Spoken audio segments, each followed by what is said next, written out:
আজ বানিয়েছিলাম মটর মিক্সচার।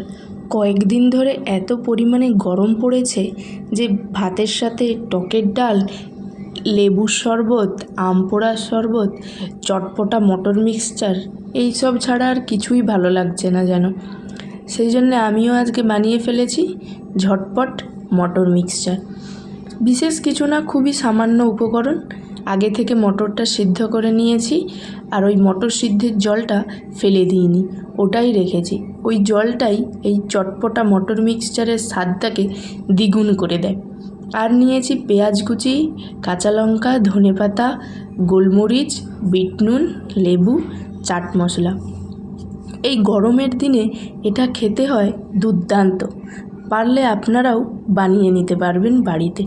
আর এরকম চটপটা ভিডিও পেতে গেলে আপনাদের কিন্তু ইন্দুমতির পরিবার সাবস্ক্রাইব করে রাখতে হবে। ভিডিওটি ভালো লাগলে লাইক ও শেয়ার করে দেবেন। চ্যানেলে নতুন হলে সাবস্ক্রাইব করতে ভুলবেন না। দেখা হবে খুব শিগগির পরের একটি ভিডিওতে। ধন্যবাদ।